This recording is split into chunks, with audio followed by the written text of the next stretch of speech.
လူငယ်တယောက်ကအသက်ကြီးကြီးအမျိုးသမီးတယောက်စီလျှောက်သွားပြီးအတော်ဒီအိတ်ကကျွန်တော်အိတ်ပါလို့ပြောလိုက်တယ်အသက်ကြီးကြီးအမျိုးသမီးကအေးပါမင်းအိတ်လည်းဖြစ်နိုင်တာပဲဒါပေမဲ့အတော်ကဒီမှာတွေ့လို့ကောက်ထားတာဒါမင်းအိတ်ဆိုတာဘလို့တက်တည်ပြမလဲအတော်ကဒီတိုင်းတော့ပေးလိုက်လို့မရဘူးလေလို့ပြောတယ်သူကကျွန်တော်အိတ်ထဲမှာငွေသားဒေါ်လာ2000လောက်ရဲ့ဖုန်းရဲ့မှတ်ပုံတင်ရဲ့ပါပါတယ်စစ်ဆေးကြည့်လို့ရပါတယ်လို့ပြန်ဖြေတယ်အသက်ကြီးကြီးအမျိုးသမီးကအေးစစ်ကြည့်မယ်လို့ပြောပြီးအိတ်ကိုဖွင့်ကြည့်ကအေးကွယ်မင်းပြောတဲ့အတိုင်းအကုန်ပါတာပဲအိတ်ကိုပြန်ယူသွားပါနောက်ခါတတိထားတော့မင်းပစ္စည်းကိုလူတိုင်းကဒီလိုပြန်ပေးချင်မှပေးမှတချို့ဆိုဒီတိုင်းယူသွားမှလို့ပြောလိုက်တယ်သူကကျေးဇူးအများကြီးတင်ပါတယ်အတော်လို့ပြောပြီးအိတ်ကိုဖွင့်ကပတ်စံအချို့ထုတ်လိုက်ရင်အတော်ဒီထဲကပတ်စံအချို့ယူထားပါလို့ပြောလိုက်တယ်အသက်ကြီးကြီးအမျိုးသမီးကပြုံးပြီးမယူပါဘူးကွယ်မင်းမဲသိမ်းထားပါအတော်မင်းပတ်စံကိုမလိုချင်ပါဘူးနောက်ခါတတိပို့ထားပါအတော်သာလောဘကြီးရင်ဒီအိတ်ကိုယူသွားမှာပေါ့လို့ပြောတယ်ဟင်နရီကပြုံးပြီးဟုတ်ပါပြီအတော်ကျေးဇူးအများကြီးတင်ပါတယ်ကျွန်တော်သွားလိုက်ပါဦးမယ်လို့ပြောလိုက်တယ်သူထွက်သွားဖို့ပြင်လိုက်စင်မှာပဲအသက်ကြီးကြီးအမျိုးသမီးကလှမ်းခေါ်လိုက်ပြီးတားအတော်ကိုဒေါ်လာ100လောက်ခဏချေးလို့ရမလားဟင်အတော်သမီးအရန်ဖျားနေလို့တွားကြည့်မလို့ပါသမီးကအဝေးမှာနေတာအတော်ဒီမှာအလုပ်လုပ်တာ6လကျော်ပြီးလစာမရသေးလို့ကားခါတော့မရှိလို့ပါဒေါ်လာ100လောက်ချေးပါအတော်ပြန်ဆက်ပါမယ်လို့ပြောတယ်ဟင်နရီကပြုံးပြီးရပါတယ်ကျွန်တော်ကူညီပါမယ်လို့ပြောကပတ်စံအချို့ထုတ်ပြီးအတော်ဒီမှာဒေါ်လာ1000လောက်ရှိပါတယ်အကုန်ယူထားလိုက်ပါအတော်အတွက်အထောက်အကူဖြစ်တာပေါ့လို့ပြောလိုက်တယ်ရုတ်တရက်အသက်ကြီးကြီးအမျိုးသမီးကဟေလီလာနေတာကိုမြင်သွားတဲ့ပတ်စံကိုမယူပဲသူ့မနောက်ကိုပြေးလိုက်သွားပြီးမန်နေဂျာခဏရက်ပါဦးကျမလာစာကိုဘယ်တော့ပေးမှလဲဟင်ကျမဒီမှာအလုပ်လုပ်တာ6လရှိပြီဘာလို့လာစာမရသေးတာလဲလို့အော်မေးလိုက်တယ်ဟေလီကနင်ကနေဆတူဝလာရှုပ်နေတာပဲဒီနေ့လဲလာရှုပ်ရင်နင်လာစာမရဘူးမှခုထွက်သွားစမ်းလို့ပြောတယ်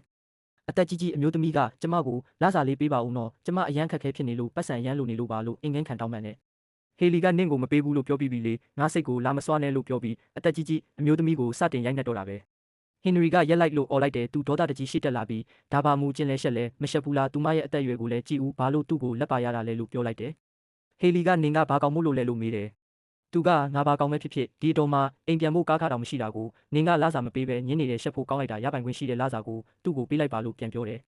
ဟေလီကဒေါသတကြီးနဲ့အတုံးမကျတဲ့ကောင်နင်ငါ့ကိုဘာမှလုပ်လို့မရဘူးငါသူ့ကိုပေးမဆက်ဘူးငါကဒီကုမ္ပဏီရဲ့မန်နေဂျာငါကြိုက်တဲ့သူကိုကြိုက်တယ်လို့ဆက်ဆံလို့ရတယ်ဝန်ထမ်းအများကြီးရဲ့လာစာကိုလည်းငါဆိုင်းငံ့ထားတာပဲနင်ငါ့ကိုဘာလုပ်နိုင်မှာလဲလို့ပြောလိုက်တယ်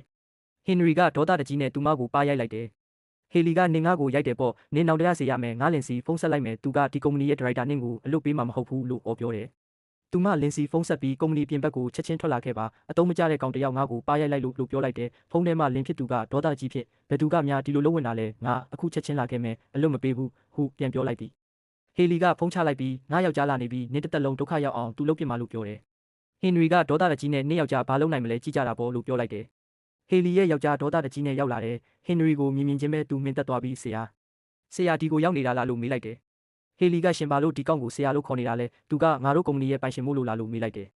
ဟင်နရီကဒေါသတကြီးနဲ့ငါကုမ္ပဏီမှာနင်တို့လိုလူတွေအတွက်နေရာမရှိဘူးငါကဒီကုမ္ပဏီရဲ့ပိုင်ရှင်ပဲကုမ္ပဏီကလာစာတွေကိုအချိန်မှန်ပေးနေရတဲ့နင်တို့ကအောက်ခြေဝန်ထမ်းတွေကိုလာစာမပေးပဲအနိုင်ကျင့်နေတာပေါ့ဒီကနေအခုချက်ချင်းထွက်သွားကြလို့ပြောလိုက်တယ်